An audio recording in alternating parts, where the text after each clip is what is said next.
बिस्मिल्लाहिर्रहमानिर्रहीम।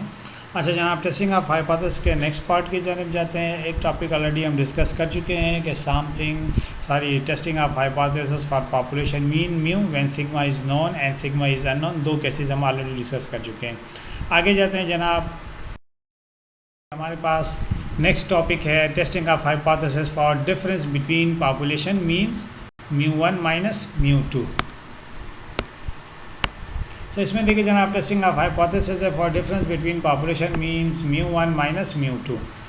वही 6 स्टेप्स हैं। पहला स्टेप क्या होगा? Formulation of hypothesis. इसमें होगा first we set the null and alternate hypothesis.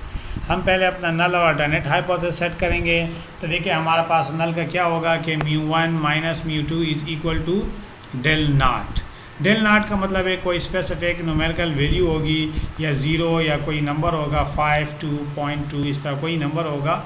जैसे फॉर एग्जांपल मैं आपको यहाँ पे बता दूँ, जिससे मैं लिखता हूँ कि μ1 minus μ2 is equal to 5 suppose कर लें,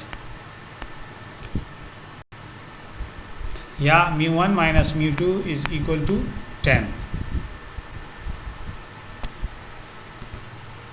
इस तरह से कोई नंबर होगा आपके पास। या अगर ये ज़ीरो है, μ1 माइनस μ2 इक्वल टू ज़ीरो, तो इसको हम ये भी कह सकते हैं कि μ1 इज़ इक्वल टू μ2। तो फिर इन दोनों का मतलब सेम हो जाएगा, μ1 इक्वल टू μ2 हो जाएगा आपके पास। बहरहाल जो भी आपको ना गिवन होगा कि फर्स्ट पॉपुलेशन मीन और सेकंड पॉपुलेशन मीन का डिफरेंस या तो कोई नंबर होगा या तो डिफरेंस ज़ीरो होगा। अगर यहाँ पे नल में इक्वल होगा तो अल्टरनेट में डज नॉट इक्वल टू होगा। ये डेल नॉट का मतलब है कोई न्यूमेरिकल नंबर होगा। अच्छा, अगर यहाँ पे इक्वल की जगह ग्रेटर देन और इक्वल टू हुआ नल हाइपोथेसिस में, तो अल्टरनेट में लेस देन होगा। अगर यहाँ लेस देन और इक्वल टू हुआ तो यहाँ ग्रेटर देन होगा। सेम वही स्टेप्स चले आ रहे हैं कि नल में ये 3 साइंस हम आपके पास होते हैं, इक्वल टू होगा या ग्रेटर देन और इक्वल टू या लेस और इक्वल टू। तो इसका अल्टरनेट आपस में इसका अल्टरनेट होगा does not equal to, less than और ग्रेटर देन। ये सेम निशान है जो कि नल और नल और अल्टरनेट हाइपोथेसिस के साथ फिक्स हैं। सेकेंड स्टेप है significance level. The significance level alpha, यानी नल हाइपोथेसिस को रिजेक्ट करने की जो प्रोबेबिलिटी होगी इज़ यूजुअली 5% या 1% एक्सेट्रा। या सवाल में जो गिवन होगा वो लेंगे 1%, 10%, 20%, या यूजुअली अगर गिवन ना हो तो हम खुद से 5% कंसिडर करते हैं। नेक्स्ट हमारे पास तीसरा स्टेप होता है टेस्ट स्टेटिस्टिक। टेस्ट स्टेटिस्टिक में हम फार्मूला लिखते हैं कि कौन सा फार्मूला इसको टेस्ट करने के लिए यूज़ किया जाएगा। तो वहाँ पे हमारे पास यहाँ पे भी 3 फार्मूलाज हैं। z is equal to x1 bar minus x2 bar minus μ1 minus μ2 μ1 minus μ2, यानी ये डेल नॉट की कीमत है, और सिग्मा 1 स्क्वायर और सिग्मा 2 स्क्वायर, यानी फर्स्ट पॉपुलेशन का variance divided by first population का वेरिएंस डिवाइडेड बाय n1 और सेकंड पॉपुलेशन का वेरिएंस डिवाइडेड बाय n2। ये उस वक्त यूज़ करेंगे जब सिग्मा 1 सिग्मा 2 यानी फर्स्ट सैंपल पॉपुलेशन का वेरिएंस या स्टैंडर्ड डेविएशन, सेकंड पॉपुलेशन का स्टैंडर्ड डेविएशन आपको मालूम होगा, तो आप ये फार्मूला यूज़ करेंगे डिफरेंस बिटवीन मीन के लिए।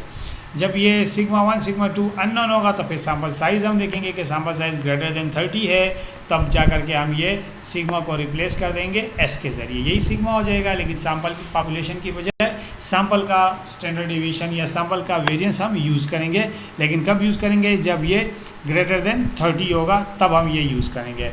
यानी अगर सिग्मा 1 सिग्मा 2 मालूम हो तो ये वाला फार्मूला यूज़ करेंगे, अगर मालूम ना हो तो फिर सैम्पल साइज़ देखेंगे, ग्रेटर देन 30 हो तो ये फार्मूला यूज़ करेंगे।